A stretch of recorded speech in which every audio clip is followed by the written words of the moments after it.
Not exactly Krishna, but very, very powerful, very close to Krishna. He was very dear to Krishna, even though he was on the opposing party. It's like Krishna accepted his arrows, just like we go to before the deities and we throw flowers, he was accepting the arrows of Bhishma Pitamaha. So we have this interesting temple and a moat way on top of the hill, and beautiful deities of Shantanu Bihari and very mild Radharani.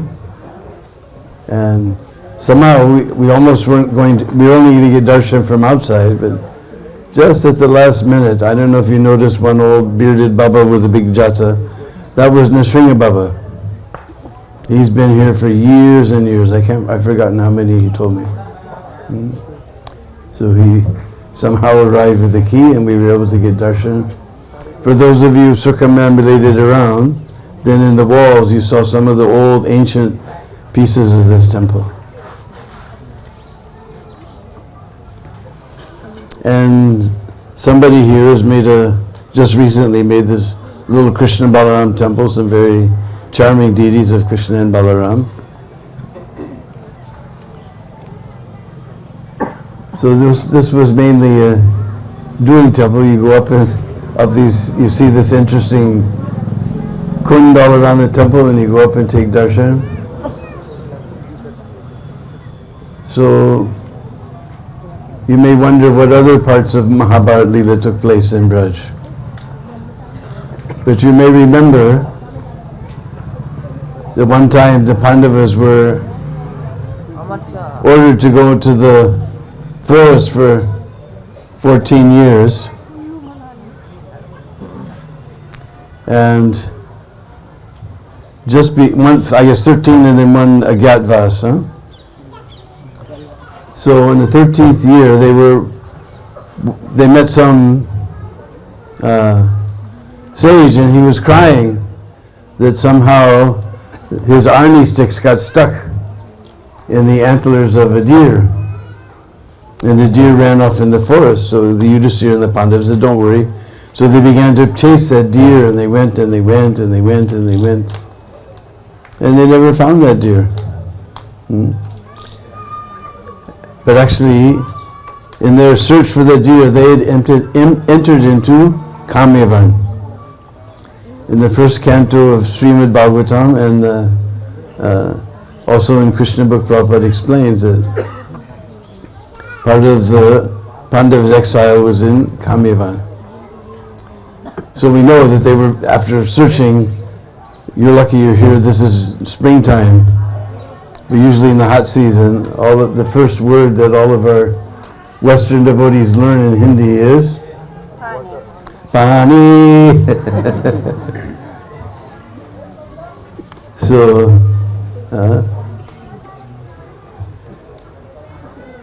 Yudhisthira Maharaj he had one of the younger brothers climb the tree, and they saw some place where there's a bunch of trees and he could hear water bird sounds. So there must be water there. So he said, "You go get some water." I guess he sent Nakul, then Sahadev, and everyone went there, and they just saw that water. Oh, Pani. And voice came, said, "Don't drink this water. This is my kund. You don't drink until you answer my questions." And everybody thought, "Who's going to stop me from drinking?" And they drank and died. Even Bhim, he thought, "I'm the mighty Bhim. Who's going to stop me?" And he drank and he died. And then Arjun went. He shot his arrows in every direction because it was just a voice, unembodied voice. And he drank the water. He died. Then finally Yudhisthira Maharaj came.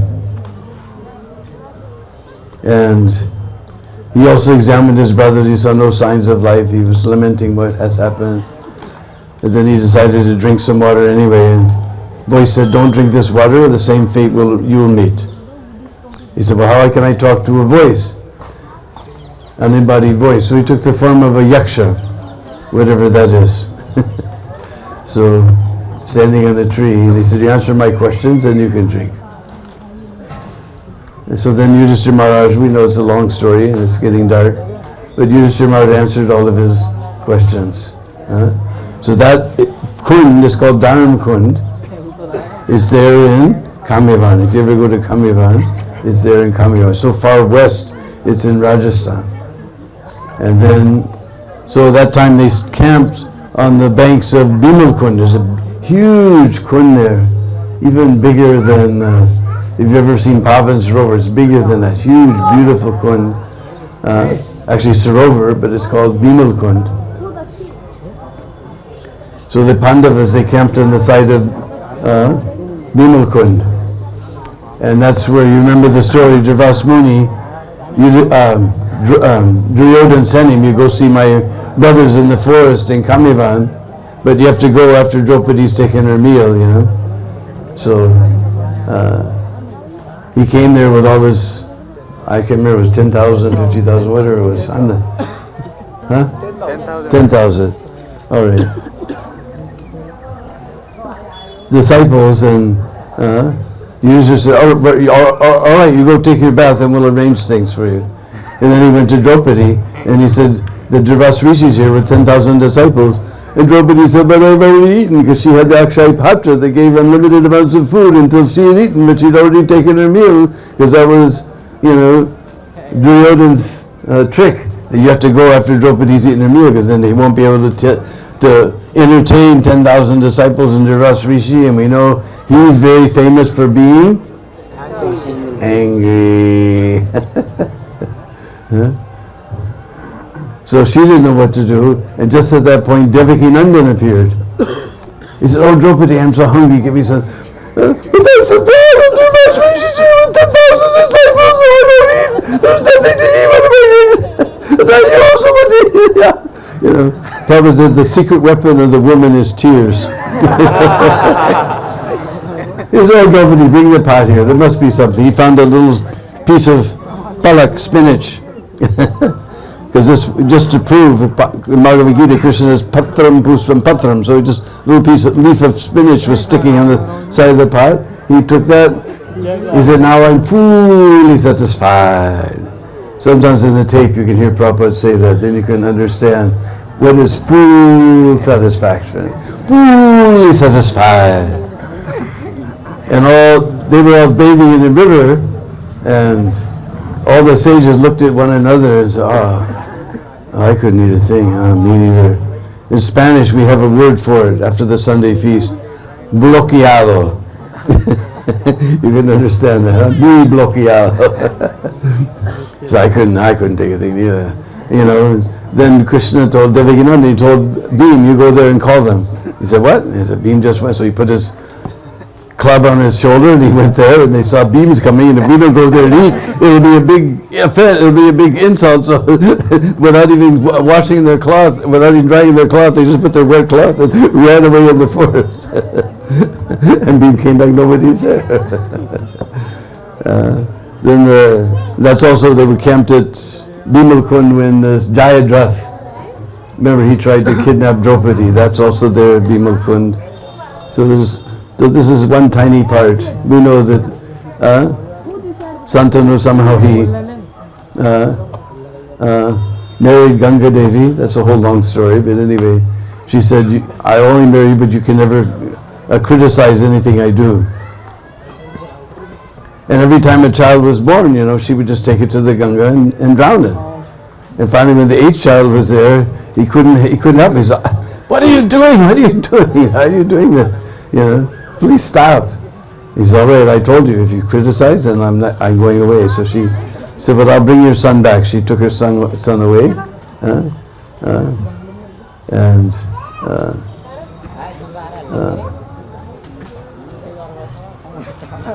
And then later she gave him back. So anyway, this is where Santanu Maharaj performed his austerities to get Bhishma as his son.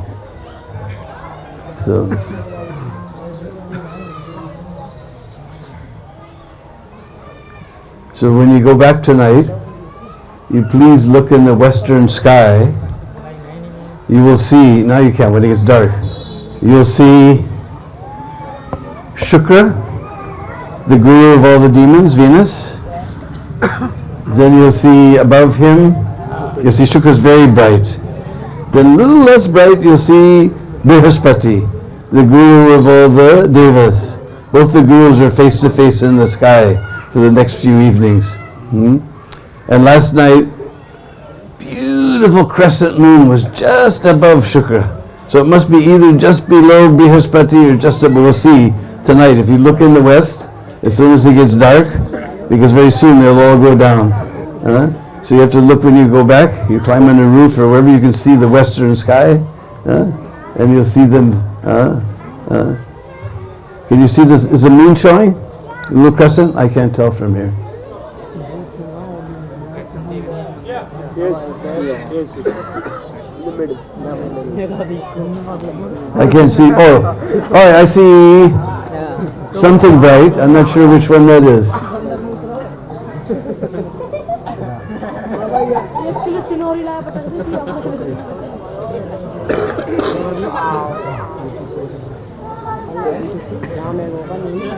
Okay, all right, the moon's way up there. Now I see him, all right. So he's gone way past. Last time he was... There's a one who's shining now, that must be Shukra. And the little... Just... I can't see any of the trees, maybe there's another light there I can't see in the sky. But as soon as it gets dark, then you see Brihaspati. So both of the gurus are there face to face in the sky. My god sister Kusha is, I'm an astronomer, so I don't know the significance. I can just tell you what's going on. But anyway, she said they're in very auspicious places, so it's very auspicious anyway. But as it gets darker, you'll see everything. Now the moon has gone way up, so it's probably on top of Brihaspati now, Chandra. All right, so it's getting dark. Well, thank you very much. Tomorrow we'll go to some very special places. Mansarovar, the lake of Radharani's tears of anger.